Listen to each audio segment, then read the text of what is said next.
revenue hand over fist because people are turning to natural health products. You know, and one of the biggest campaigners for this is a guy called Dr. Rath, and he's produced this pocket-sized book called Roadmap to Health.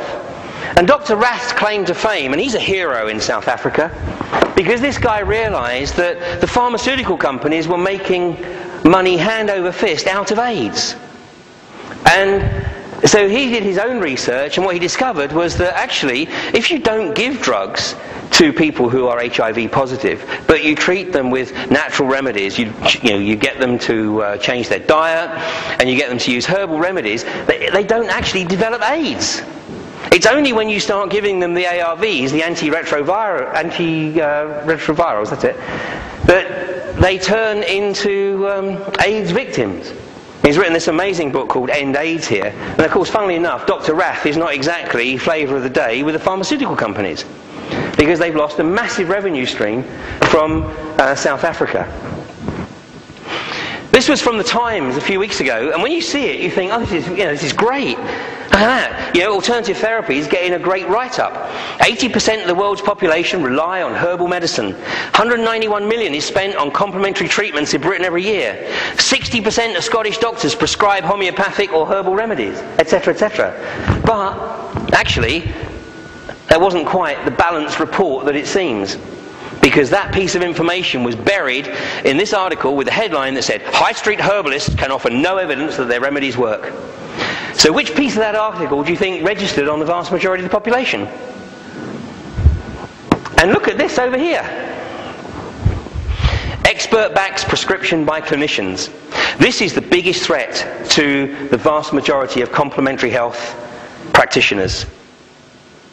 Because part of the quest of the pharmaceutical companies is literally to shut out all non-medically qualified practitioners.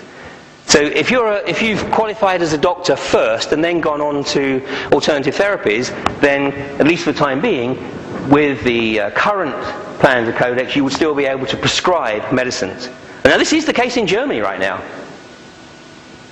Homeopathic medicines are available, but only when prescribed by a clinician.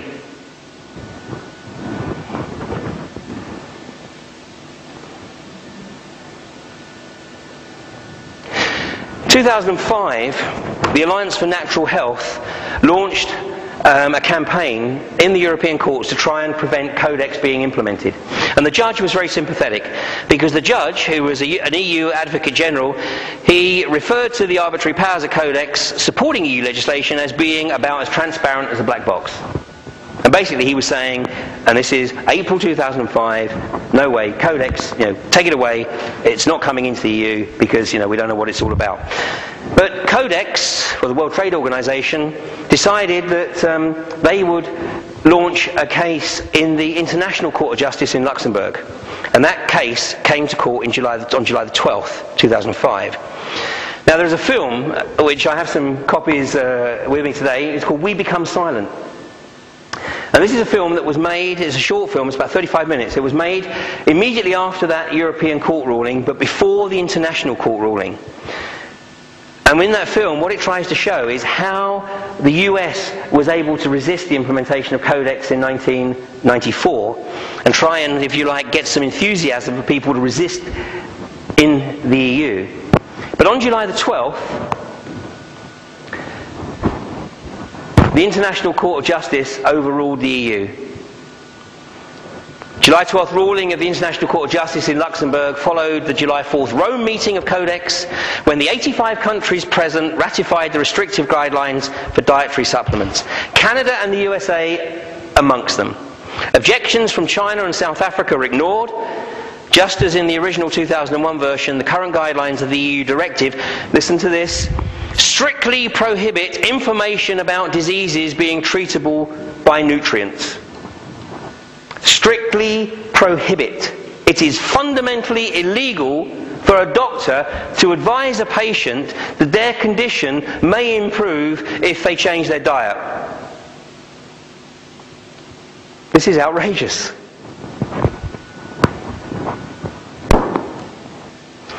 This is the players. This is Dr. Rolf Klaus,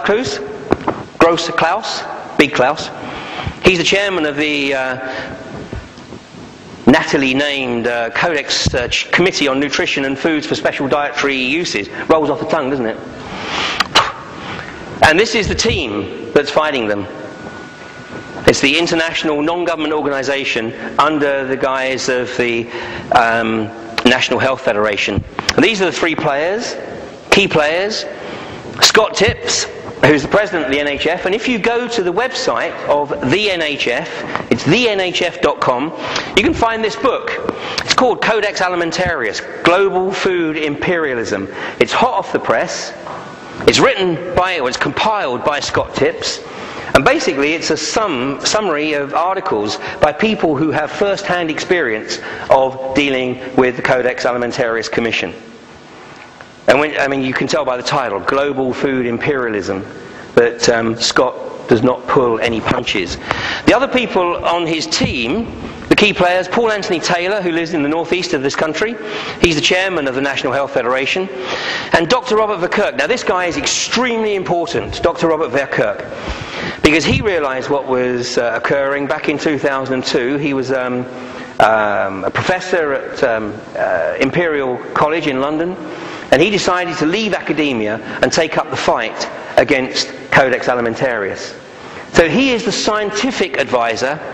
He's the chief executive of the Alliance for Natural Health, and he's a scientific advisor to the National Health Federation. So these are the three guys, the only three guys, basically, between our alternative community here and Codex Alimentarius. The National Health Federation is funded effectively from within the US. Paul Anthony Taylor is also the External Relations Director with the Dr. Rath Foundation, so he's financed by the Dr. Rath Foundation. But Dr. Robert Verkerk is basically self-funded. He's totally reliant on donations. And when I first contacted him and told him that I was planning on doing a couple of talks on Codex Alimentarius, he said, where are you calling me from, Ian? So I said, well, South Devon. He said, so you're in the UK? And I said, yeah. He said, and you're going to do some talks on Codex? I said, yeah. He said, good luck. Good luck. Then he went on to tell me, he said, when I do talks on Codex in New Zealand or Australia or in the US, I can fill a small stadium.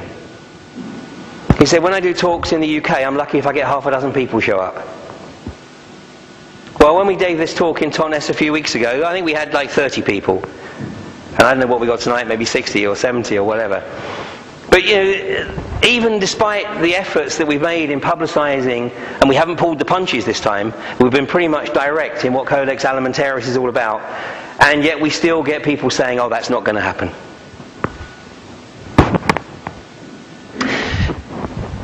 The Alliance for Natural Health, I have no connection with them, by the way. I have no tie with them other than I've had a number of phone calls with Robert Verkerk. I've met him a couple of times, a lovely guy. I mean, he talks out, he's a scientist. And I'm sitting listening to him and I'm thinking, in a minute, Robert, you're going to say something I understand. Ah, there it is, got it, thank you. I mean, he's an amazing guy. His heart, this guy is so genuine, he's so committed. And he's so under-supported and undervalued. And then when I met him, I was just even more determined. I spoke to Simon, I said, if we can't get Totnes to recognise what's coming down the line here, then, what hope is there, really, for the organic and complementary and alternative health community in the UK? If we can't get Totnes and Glastonbury to realise what's coming down the track, then, with all due respect, what comes will be self-inflicted. And it really pains me to say that. Because it's unforgivable that, with this amount of warning, if you like, that there's no attempt to resist it. Now, what there is at the back, there are a number of these forms here, which are standing order forms, with direct payment to the Alliance for Natural Health. And if you're a therapist in the complementary and alternative health arena, or if you're in any way involved in natural health food stores, or in organic farming, then I would implore you to take one of these forms and give some consideration to supporting Dr. Robert Verkerk in his work.